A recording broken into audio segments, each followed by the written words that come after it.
Most of us believe that negotiating only takes place in the business world. In fact, it permeates all aspects of our lives. This show is about how to negotiate with the people in your everyday life and win.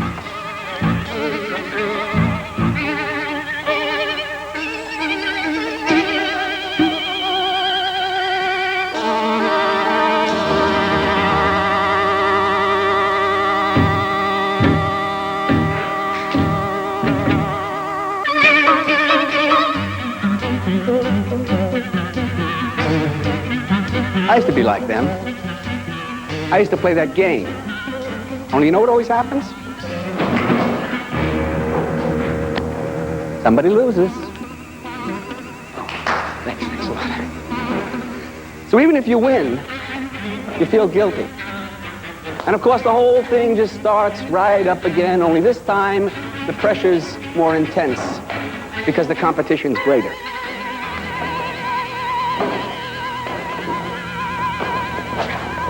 Yes, in this kind of environment, even the nicest people go to their worst behavior. In a loving environment, that wouldn't happen.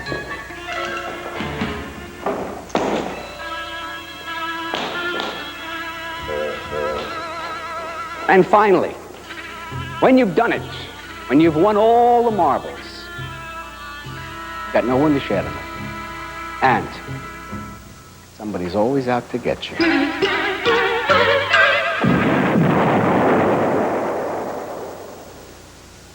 How did I get out of this losing game? Well, I found a way to win in which nobody loses. Meet Dr. Tessa Warshaw. She taught me how to be a win-win negotiator. Now, this is not a designer's label. It defines the way in which I deal with the world. And everybody has their own style. We all have style. Some of us have more than others. We flash it in numerous ways, in the way we talk, walk, sit, stand, the clothes we wear, the words we use, the homes we live in. But few of us recognize that our negotiating style begins in early childhood, when our emotional buttons are being pushed, and we respond automatically to confrontation. Give me it back. I want it. No. By the time we're teenagers, we have a style of behavior but lack the skills, experience, and awareness of how to get what we want. I just don't want it, okay? You love me, don't you? Yeah, but I just... You told me you love me, don't you? Stop it, Danny. Come on, hurry up. I mean it. Come on. Stop it. Hey, oh! What'd you do that for? Told you to stop it. Jeez. Even in adulthood, knowing the tools and tactics of negotiation, we sabotage our victories by expecting open warfare. To be honest with you, Frank, the proposal just doesn't knock me out. Don't spar with me, George. I mean, you got me hanging on the ropes, and I don't know what to tell anybody. Look. Unfortunately, most of us have learned only to spar with our negotiating partners. We see the world divided into two camps, winners and losers. Ultimately, a belief like this makes us all losers. Developing a win-win style, on the other hand, means that we all can be winners. It's a style based on mutuality. Are you kidding? I'm not saying that all the styles are bad. We all have our assets and liabilities. The win-winners are simply healthier. They've made the decision to put their energy into accentuating the positive, not the negative. Everyone has a negotiating style. We fall into one or a combination of 6 different styles. See if you can find yourself or anyone you know among them. We'll start with the jungle fighter. Naturally. Why don't we start with your assets? Well, I'm creative, ambitious, charismatic, charming, competitive. I've got a great sense of humor. All around, I'm pretty terrific. Oh, if you don't say so yourself. I am a great dancer. Well, I'm sure you are. Now, what about your liabilities? The life of the party. Your liabilities? Liabilities? I don't have any liabilities. Aren't you sometimes demeaning? Only when they deserve it. Oh, I've often seen you put people down in public, especially people who work for you. Only when they deserve it. You're pretty untrustworthy sometimes, aren't you? Who told you that? Some people say you're quite vengeful. I'll get them for that. Let's take a look at a real situation and see how each person's style affects how they negotiate or try to get what they want. This is Laura, a bright, successful career woman. Like most of us, she's a blend of styles, but her dominant style is jungle fighter. Henry, I'm sorry. I was so busy this morning, I forgot to call ahead for a reservation. My husband, Steve, will be joining me here any minute. You can squeeze us in somewhere, can't you? Well, I'm sorry. I can't promise you anything because we are very busy today. Henry, look, we do have a reservation right there. You do? Where? See, under the name Hamilton. Alexander Hamilton. Ah, yes. How could I have missed that? That table by the window will be just fine. Well, I'm sorry, but that table is already reserved for Mr. Thank you, Henry. You're a sweetheart. See how she touched Henry's elbow and waves to friends? The jungle fighter is definitely a social animal. Meet the dictator. I don't have much time. This won't take long. Tell us about yourself. I'm assertive, organized, poised, decisive, shrewd, analytical, and efficient. A born leader. You got it. Anything about yourself you might want to change? Like what? Well, you get awfully obsessive about details. I'm a perfectionist, if that's what you mean. It seems that no one ever does anything good enough, fast enough, or creative enough for you. Has anyone ever said you're intimidating? That's fine with me. Don't you always think you're right? Correction. I always am right. If you could name one thing that's more important to you than anything else, what would it be? Control. Are we done? Yes. Thanks for the time. Thank you. This is Dick, the president of a young but thriving computer firm. He's also primarily a dictator. See how he shakes hands? He probably just broke Henry's fingers. Yes, Mr. Wilson, we have a table ready for you right near the bar. I specifically asked for a table by the window. Rule number 1 when dealing with a dictator: never promise anything you can't deliver. If you'd like to have a seat in the bar, I'm sure a window table will open up very shortly. I'd like to speak to the manager. The manager, sir. When dictators want to get something done, they go right to the people who have the power to do it. I bring a lot of business here. When I reserve a specific table at a specific time, I expect it to be ready for me. Yes. I'm sure your boss will understand that. Oh, well, I'm sure that you don't One have of to his talk to Mr. biggest Cipriani, sir. concerns is to get something back for his time and energy. And a window table will open up very shortly. I'm sure of it. 5 minutes.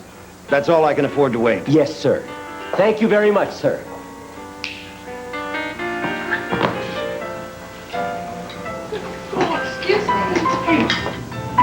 And now the silhouette. Where are you?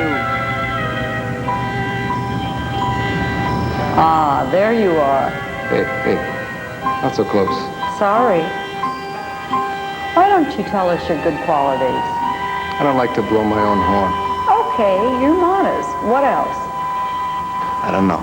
Well, you're motivated, aren't you? You're discreet, creative, loyal, trustworthy, self-sufficient. Anything else? I'm quiet.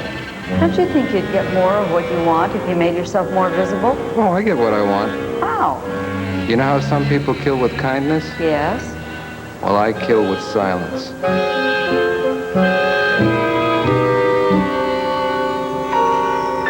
This is Steve, Laura's husband, in a real-life silhouette. Note how uncomfortable he is. Too many people. The silhouette is definitely not a social animal.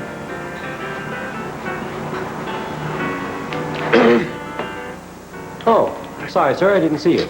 Didn't notice him as more like it. Do you have reservations, Is my wife Laura here? Your wife? Oh, yes, of course. She didn't have time to make a reservation, but I managed to find a table by the window. Sorry, Henry. Silhouettes don't waste words or anything else. Now a look at big mamas and daddies who use their generosity to get what they want. Done. Cough drops. No thanks. How about a mint? You really do like to take care of people, don't you? If you're happy, I'm happy. You'd never try to manipulate me with flattery and attention, would you? How can you say such a thing? Just asking. I'm shocked and hurt. Sorry, I just wanted to be sure you weren't being overprotective. Not at all.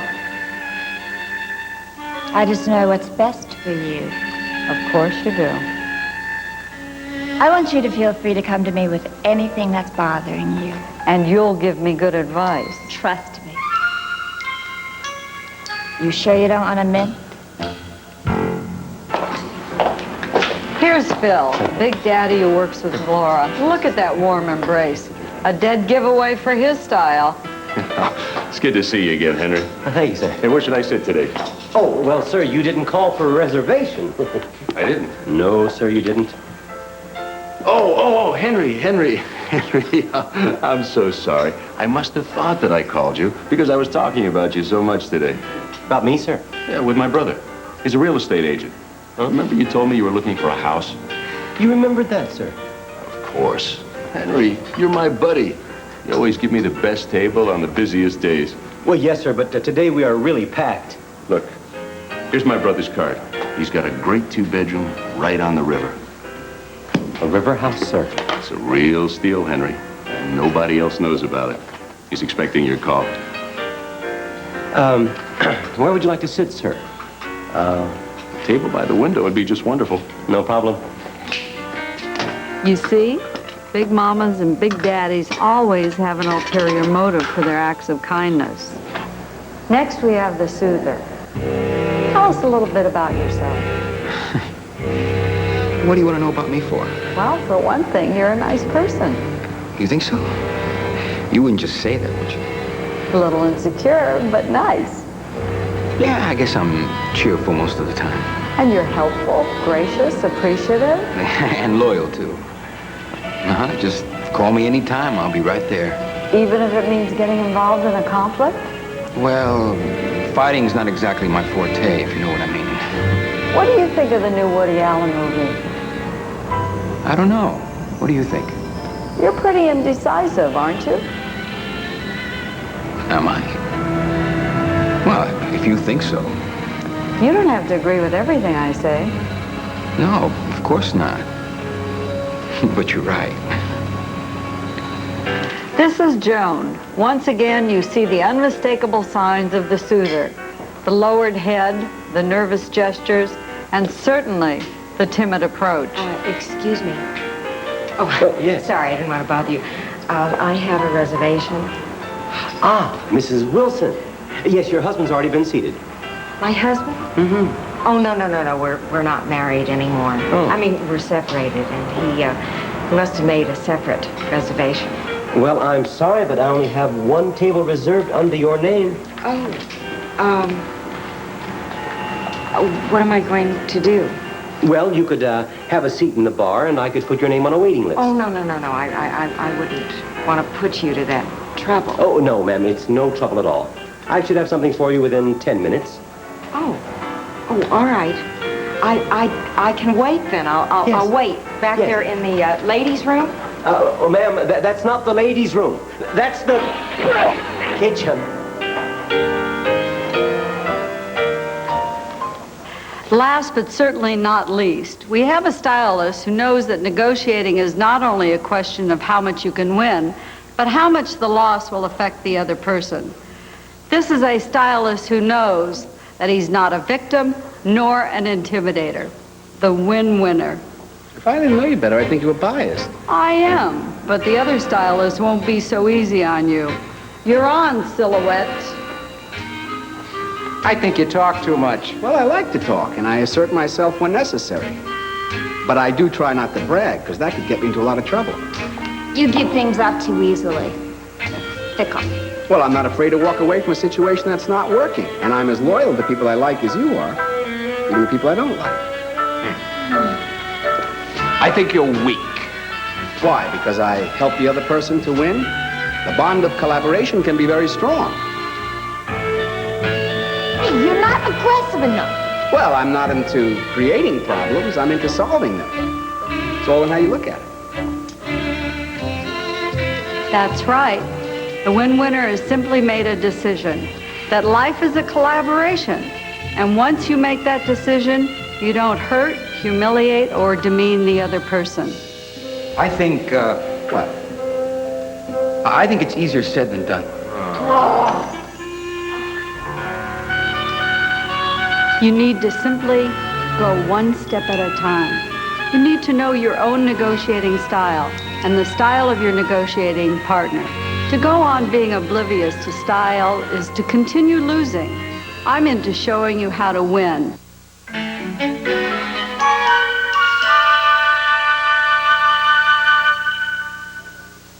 If you've been thinking of asking for a raise, here's how not to do it. Just about everything in this office situation needs changing. John, cut it out, John. I love it. Steve! What's happening, huh? Hi, John. Meet John, part jungle fighter, part class clown. Although he's obnoxious and sometimes downright nasty, he's run rapidly through the corporate ranks. Why? Because he's a terrific salesman. See today's paper? Slasher got another one. Look at this. Hope you already had your breakfast. Don't you have some work to do? Are you kidding me? I'm up to my eyeballs in paperwork. Way too much for the slave wages I'm getting. Why do you think I'm going to go see Dick this morning? My time's worth a hell of a lot more than he's paying me. John, I'm really trying to concentrate. Steve, loosen up. Come on, you got to learn how to pace yourself. Okay, I'm off. Wish me luck. Want the paper? This is a perfect example of a lose-lose negotiation. Silhouette Steve isn't making anything different with his silence, and Jungle John, so absorbed in himself, which is his typical way of being, that he hasn't picked up any of the body language, such as the stiff back, the averted eyes, the raised eyebrow. Let's see how he deals with Dick.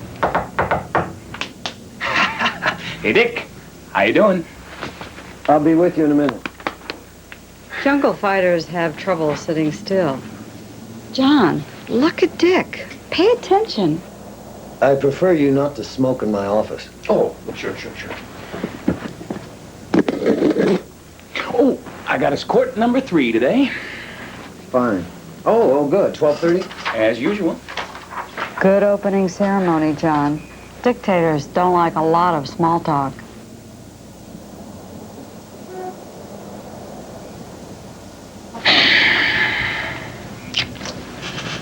What can I do for you? Well, you know that cost of living increase that's coming up? Yes. It's not enough to feed my fish. Whoops, wrong move, John. Dictators don't have much of a sense of humor when it comes to money. Pay attention to the body language, John. I mean, what is it, 8%? I mean, give me a break. You know, shoe salesmen make more than that on commission. That's another thing about jungle fighters. They don't know when to stop. Well, I'm afraid there's not a whole lot I can do about it. There's a corporate freeze on wages for the rest of the quarter. A memo's going out tomorrow. Fine. It's good, because I'm asking for a raise today. Sorry, John. My hands are tied. I don't believe this. Yeah, Dick, I'm probably your most valuable player. Apparently that doesn't matter much around here. Uh-oh. John's emotions are taking over. When you get angry, you get off the agenda. I don't have time to discuss company policy with you. Yeah. You never seem to have time when it's the other guy's point of view. True, but bad timing to bring it up now. Are you finished, John? Don't push, John. Don't force him to go to his bottom line. If I really told you what I was thinking, you'd probably fire me. I may anyway. Get out of there, John. Oh, come on, Dick. You wouldn't do that, would you? Underneath all that bluff, jungle fighters like John are often cowards. Goodbye, John. Racquetball, 12:30? It's too late, John. Goodbye, John. Right. Bye. John was lucky. If Dick had gone to his bottom line, he might have been fired quickly and ruthlessly. Other stylists might have handled him differently. I would have convinced John that he was lucky to be in the position he was. And that just as soon as possible, I would help him out. As long as he didn't make waves. I wouldn't have said a word. I'd have let him talk himself into a corner, and then I'd have cut him down with 2 words. You're fired. I'd have devastated him. He would have crawled out of that room. I don't know. He's such a good salesman, and he's so young. I guess I get somebody else to fire him for me. If John had done his homework and been prepared for his meeting with Dick, he wouldn't have gotten so out of line. He neglected to remember that strategy isn't a dirty word. First of all, he needed to know what he wanted, and certainly to know what his boss wanted.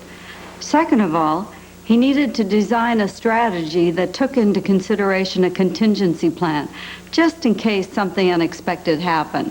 You know, life is a drama, so why not rehearse for it? Damn. Now I have to do the whole thing all over again. I hate that. Let's take a look at another negotiation for a raise, and this time watch and see how preparation and recognition of style pay off. You don't need all that caffeine to get the promotion. You know, you're a walking nuclear reactor. That's supposed to make me feel good? What are you so worried about? What if I don't get the raise? Well, it won't be because you didn't give it your best shot. Hey, we've both been planting seeds with Helen for the last 2 weeks, and the timing is perfect. Walter just gave her the Houston account. Maybe you're right. But all this doesn't mean getting a raise is going to be easy. Come on in. Hi, have a seat. I'll be with you in a minute. Bob? Come in, Bob. I read you. Bob, hold my calls till I'm out of this meeting, okay? And then when I'm done, please remind me to get back to Lithgow Del Monte. Roger. Thanks, Bob. 10-4, over. Bob's a CB freak. He's also a ham radio operator. He has girlfriends in about 15 countries. The only problem is he's a rotten linguist, so they just sit around listening to each other's static. You're here to ask me for a raise, aren't you? Well, you've been through this often enough to know.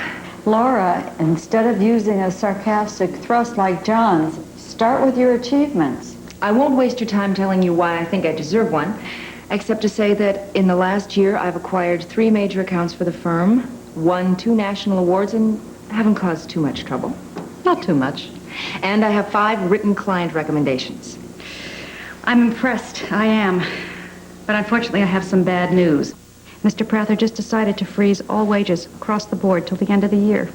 Sorry about that. I just found out myself. Come on, Laura. Come up with that option. What if you changed my category?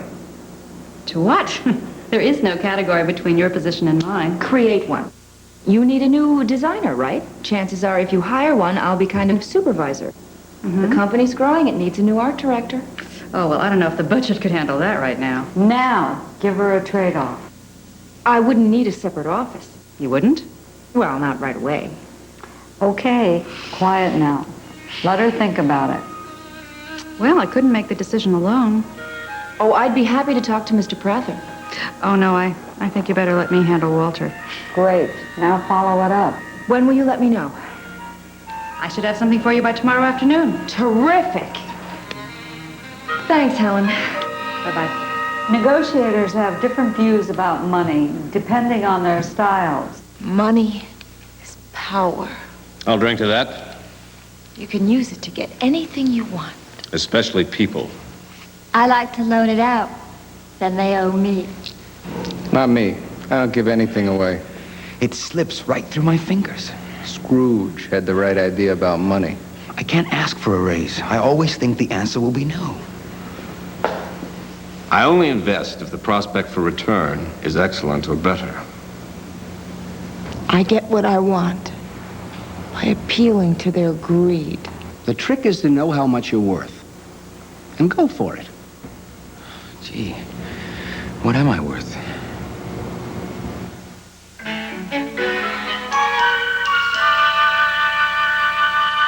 I've often thought it quite a paradox that the place we need negotiating the most is the place we negotiate the least, and that's the family, where the stakes are the highest for time, for attention, for affection. It seems as though we go on automatic pilot and float through our personal negotiations. Take Joan, for example. While she was living with Dick, she totally absolved herself of all responsibility for decision-making and capitulated as a soother to his dictator style. Now that she's separated, she's assuming more responsibility and attempting to bring harmony to the new family structure. Watch as she's influenced by the different negotiating styles while she tries to find her own winning way. Are you ready, gang? Ready!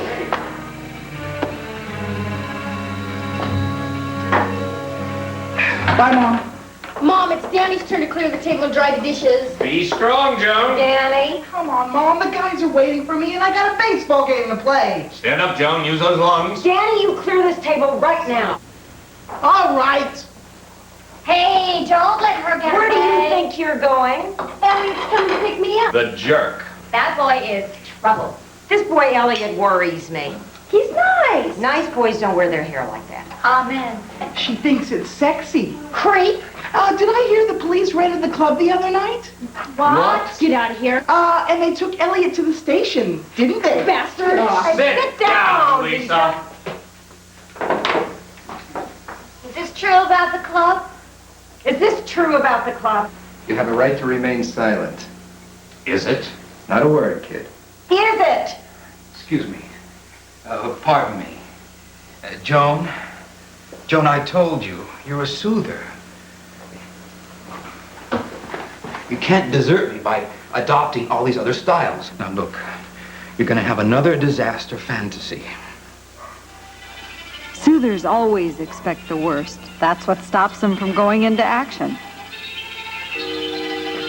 One more step, Copper, and the girl will never wear headphones again. Mom?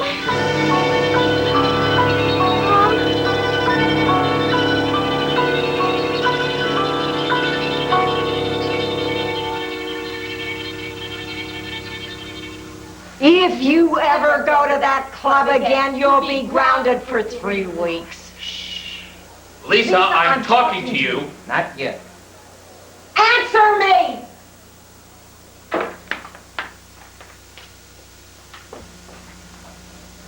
Now. You're worse than Daddy ever was. Lisa used the silhouette's ultimate weapon, silence. And when a soother like Joan, who's also a talker, is confronted with such silence, it makes her frustrated. And the frustration turns to anger, and the anger turns to rage, and the rage turns to hostility. And before you know it, you have jungle fighter Joan. And when such emotions get in the way, Joan is crippled with anxiety and anger. What do we do when we're crippled? A good deal looks bad, a bad deal looks good. What do you do to take care of it? You certainly need to buy time. Are you ready to give them some time? I'll try. Good. Then let's go back to the dining room and see what would have happened had the family not been yelling and screaming and kicking and hollering, but instead had tried brainstorming. See you later, Mom. Mom, it's Danny's turn to clear the table and dry the dishes. Mom, look, I got a baseball game and the guys are waiting for me. Danny? We go Talk through... to Danny alone. Lisa, could I talk to Danny alone for a minute? Excuse me. I'm talking about baseball. Listen, if you put it in terms that you can identify. Danny, in baseball, if you ignore the rules, what happens? You get kicked out of the game. Well, you remember last week when we made up that schedule and you agreed to clear and dry one night and Lisa was going to wash, and then the next night you would switch. Well, and the thing is, the guys are waiting. Okay. You have 3 options. You can stay and do what you agreed to do. You can go and create a lot of bad feelings around here. Or you can modify. Well, how do I modify? You work out a trade-off with Lisa. Well, like what? What do I do? That's up to you. Exchange something that she wants for something that you want. Well, whatever. Lise? Lise? Lisa? What? I got a deal for you. If you do my chores tonight, I'll do yours tomorrow. Elliot's coming to pick me up. When? 8. Well, that gives you plenty of time. And tomorrow after dinner, you can leave. I don't think so. She's not getting anything extra out of it, Danny. I think you better make the deal a little more attractive. I'll fix your radio for you. Good. Very good. When? Tonight, when I get home. Okay. Wow.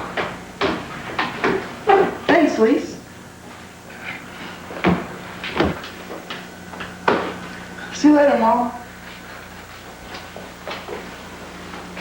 How am I doing, Tessa? That's a home run. I have to talk to her about Elliot now. Yeah, but don't give it to her all at once. That's a full thrust. Get into it gently. A little warmer. Lisa? Lisa, honey, sit down. I just want to talk to you a minute. Hey, I like that new nail polish. Yeah, neat color, huh? Very nice. You going to that club again tonight? Elliot's band is playing. You like his music, huh? Yeah. Yeah, Music's definitely a thing. it's great. He's gonna sign a record contract with Columbia. Okay. Now, express your concerns.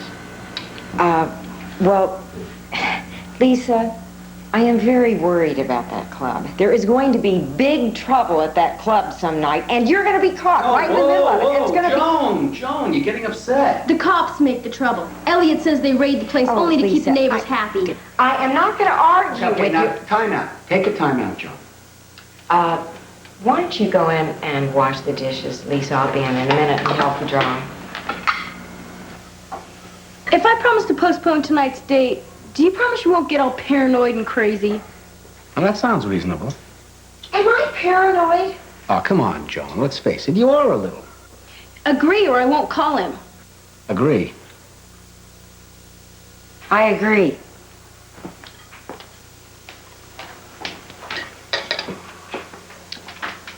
You ready, guys? Ready! It's time to do a cost-benefit analysis. Weighing the pros and cons of a negotiation can help you come up with a winning solution. His appearance is so grotesque. How can you want to be seen with anyone that looks like that? That's just the way you see him. All the other kids think he's cool. Really, most of the other girls envy me. He's so arrogant. Always ready to fight. He's nice to me. I don't mind that he knows how to take care of himself. Kind of makes me feel protected. Well, he looks like he takes drugs. Not around me, he doesn't. He knows how I feel about that stuff. Really, he's cleaned up a lot since he started going with me. I still don't like him. You still don't know him. Meet with him. Talk with him. Find out what he's really like. What do you have to lose? Invite him over for dinner tomorrow. You mean it? Go ahead and call him. Thanks, Mom. What does he eat? Raw meat? Mom. Okay. The cost-benefit analysis is simply another negotiating tool.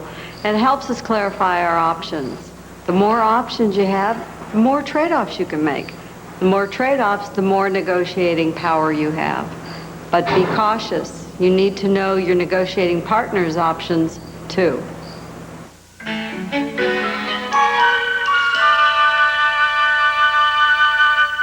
It's passion. It's the hunt. It's very useful. Your place or mine. It's my place or nothing. Sex is okay. It's intimacy I try to avoid. I'm just a guy who can't say no. I know what you want. Tuesdays and Thursdays from 7 to 8.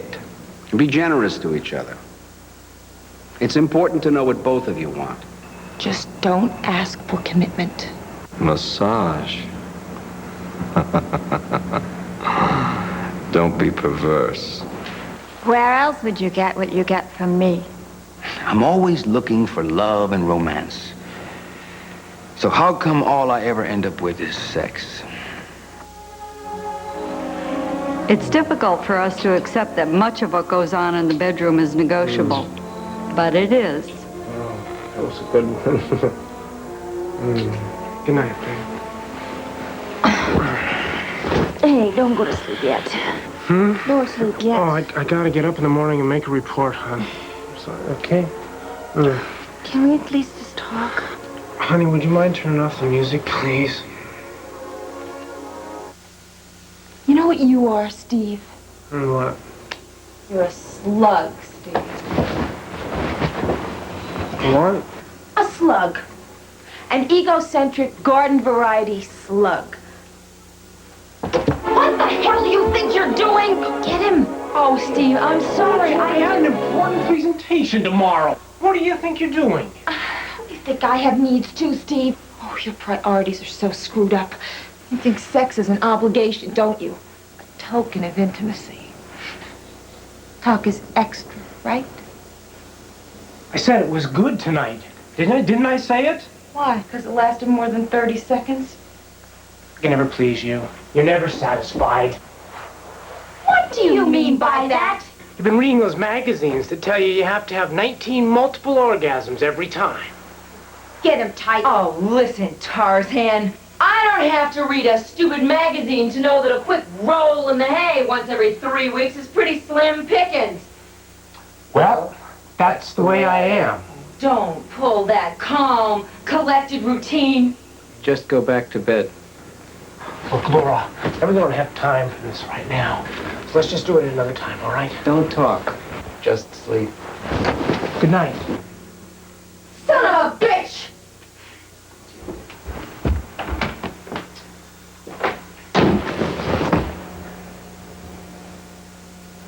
Better go in now. Right. Whoa! How am I going to deal with Laura and Steve at the same time? They don't call me Win-Win for nothing. You bet. Why did you have to get me into that? Oh, come on, the guy's a selfish pig. Oh, it's not all his fault. Oh, it's your fault he's a selfish pig? No, but maybe I'm just not being clear about what I want. What do you want? Great. You're here to spoil the fun. What do you want from Steve, Laura? A divorce. All he ever thinks about is work. I want him to pay more attention to me without my having to beat him over the head about it. Good. Now, why don't you just write that down? Why? So that you can negotiate for what you want. Better make it look like an inter-office memo or he won't even read it. Look, I do make lists all the time. I just don't give them to her. See? Need more time to myself when important office work to do. Well, that's good. Well, why don't you add this? That you will agree to give her as much advance notice as possible when you need that time. You're just spinning your wheels, buddy. You'd like him to talk more about his feelings, right? Yes. I want us to be together when we're together. I want time to communicate. Okay, now put that down and be specific. You'd like 3 nights alone. No TV, no movie, just the two of you alone. How dull. Well, she's always pushy. I feel very awkward when you force me to dance. I'm telling you, give her the cold shoulder for a couple of days. She'll come crawling. That's part of the problem. Laura wants you to talk more. Now, what are you going to do about that? Hire a parrot. Good. Now turn the paper over and write down those things you'd like him to do in bed. What? Just write down the things you'd like him to do in bed. What do you mean? Well, you can think of some things, can't you, Steve? Well, well, sure, but I couldn't write them down. Oh, well, okay, then you just have to tell her those things you want. No, I'm writing. That's very good. Okay, now what do I do with it? You pin it to his chest. Well, it sounds like he's up and about in there. Why don't you take it into him? Why don't you give it to her? Why don't you give it to her right now? Okay. Good. Here goes nothing. So long, sucker.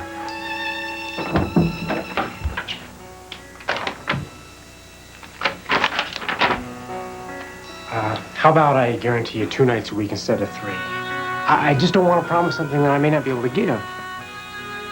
Besides, you bring Rick home, too.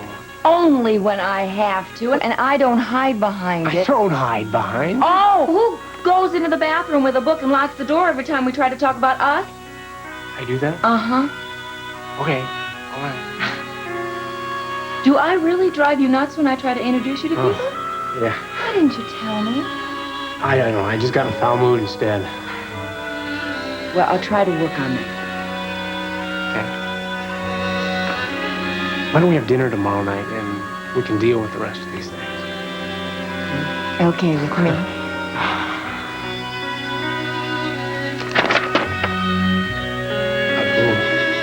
Of course, there's 1 or 2 things that we could touch on right now. I'd definitely like to discuss this last item with you. Oh.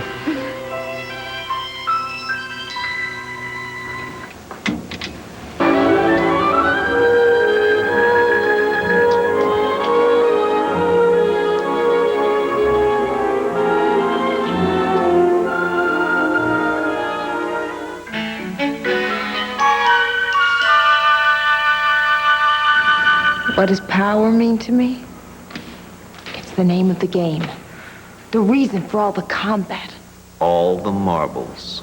The more people need me, the more powerful I feel. I don't ask them to do something. I tell them to do it.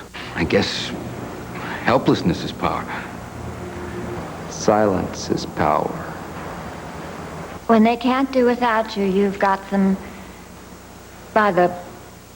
Real power is the ability to motivate others, to accept their ideas, to make them partners instead of adversaries.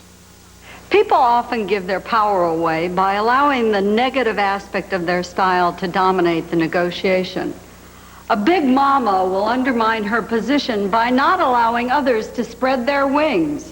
Everyone needs a helping hand. A jungle fighter will fly into a rage. The world is full of idiots. A dictator will become totally inflexible. I'm right, you're wrong. That's all there is to it. A silhouette will simply withdraw into a self-made cloister. If anyone calls, I'm not here. And the soother. The soother will simply do anything to avoid conflict. I know, that's right. That's what I do.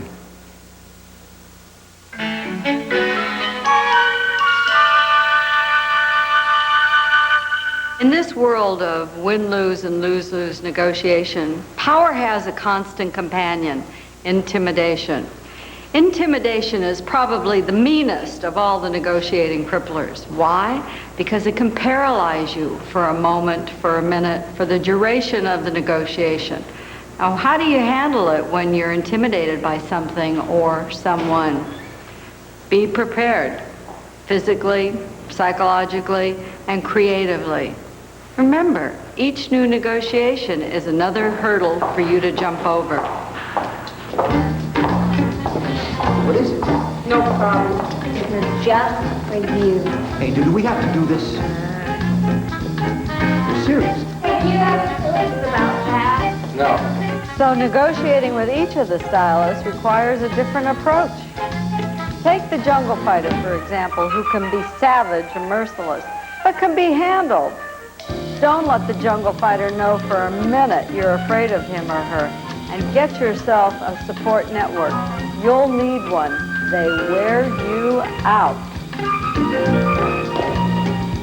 Know the facts when dealing with a dictator. Insist on becoming a joint decision maker, or they'll make the decisions for you. Stick to the issues on which you know you can win. Keep it short with the silhouette. Try not to be intimidated by their silences. You'll only talk yourself into a corner. And watch out. They're good at diversions.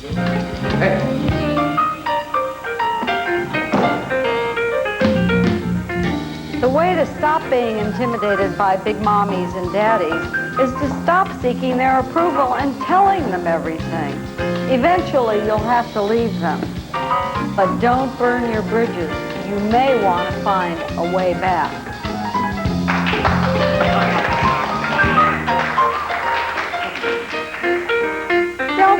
intimidated by a soother's apparent helplessness.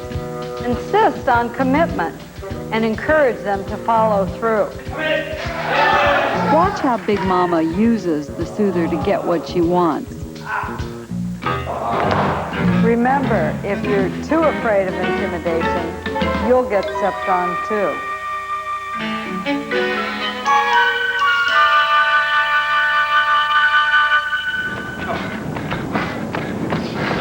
No, forget it. What's wrong, Steve? What? What's wrong? You seem kind of down. Oh, there's this big electronics convention coming up in Tokyo. And Dick, Isn't sending you, huh? well, he hasn't exactly made it official, but, But it doesn't look good for you? uh-uh. Well, what's so important about this convention? Well, it's the biggest one. You want to go to Japan, don't you? You loved it when you were over there with Laura, didn't you? Oh, it was okay. Come on, admit it. You loved it. Oh, yeah, okay, I loved it. So who do you think he's going to send? Who do you think? Daffy Duck. Stop it. Cut it out, John. Hey, give me 5, Jack. Don't call me Jack. Oh, nice suit. Where'd you get it off the rack at Woolworth's? Seriously, Steve, you got to start thinking about creating an image. I mean, look at me. This is my image. Hey, okay. But if you're going to insist on blending into the background, people are going to treat you like a part of the furniture. You know, it never fails. You always get me talking. I guess it's just a natural urge to fill in the vacuum. All right, that's enough, John. Now, Steve, temper, temper. Morning, Dick. Hey, Dick. I got us court 3 again today. Oh, fine, Yeah, fine. well, they get to know me down there. You know? How's your back? Not too bad, not too bad. Do you really want to go to Japan, Steve? Yes, yes. Then you've got to make some changes fast. Well, like what? You want me to dress like Bozo the Clown? No, that's his style. You have to make yourself more visible. Think about a custom-made suit. Oh, it's too expensive. Remember the cost-benefit analysis? Don't ask how much it would cost you to change your style. Ask how much it would cost you to stay the same. But it's not me. Come on, give it a chance. Try a new look. Listen, let's practice some small talk. I don't know what to say. Didn't you ride on one of those bullet trains in Japan? Oh, yeah. Yeah, they're amazing. Do you know they average 135 miles an hour? That is amazing. Hey, Dick, that's really a man's world over there. I hear those geishas are really something. Well, what's this? That's the commissary. It's Sony. It's incredible, Hey, huh? Dick, I got us court number 3 again today. Well, did you visit Sony while you were there? It's on my phone. I toured the research department. That's very interesting. Dick, I made a lot of friends while I was there. I'd like to see them again. Why don't you join me for lunch? How about sushi?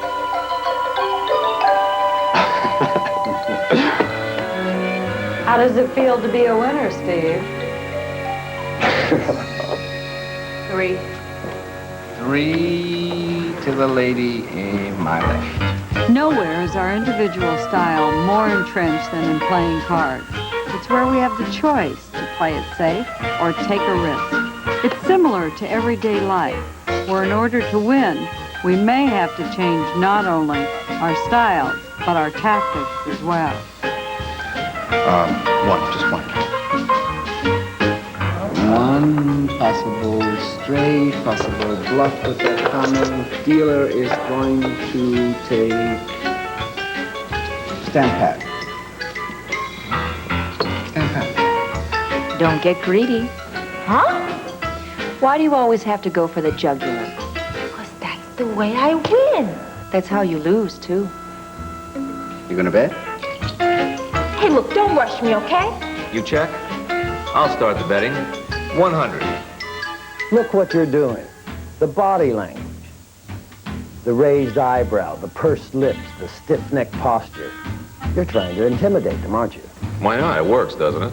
Oh, yes, it works. They're afraid of you. That's why this is the first time they've asked you to join the game. And the last. So, where are we playing next week? Where are we playing next week? Your house.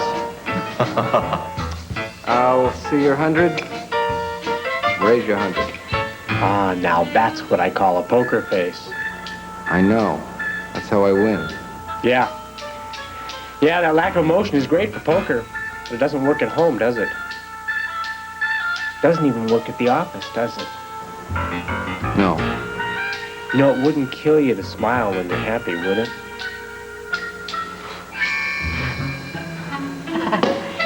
Hey, watch out for this one. He hasn't smiled in the last year. Take a good look at your card.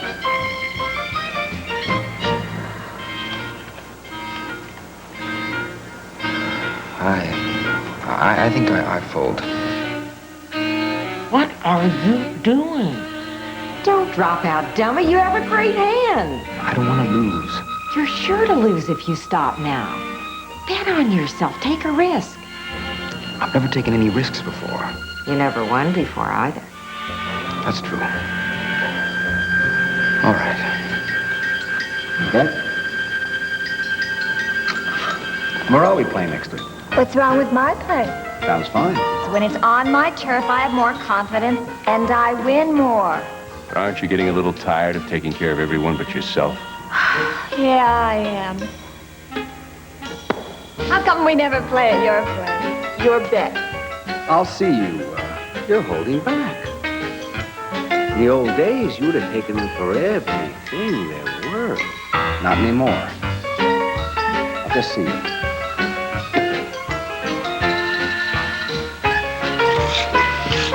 Well, it's okay if you win this time. Yeah. You had me sweating on that last hand. Yeah, I like it when everybody wins. Thanks for the game, guys. Good game. Playing cards is easy. There's always a winner and a loser. But life is a little more complicated. But it can be a lot simpler if I remember that my behavior has an effect on others. Then I may be a big winner, and I may be a small winner. But I'll always be a winner. None of us live in a vacuum. Everything we do has a ripple effect on the people around us. Take an honest look. Are the people in your life happy? Are they getting what they want? Are you getting what you want? If you're not, you now have an option. You have an option to try the win-win way. Begin to use the tools and tactics and strategies to help you become more successful. Begin to take a look at the style and the impact it has on your life. Take a chance. What have you got to lose?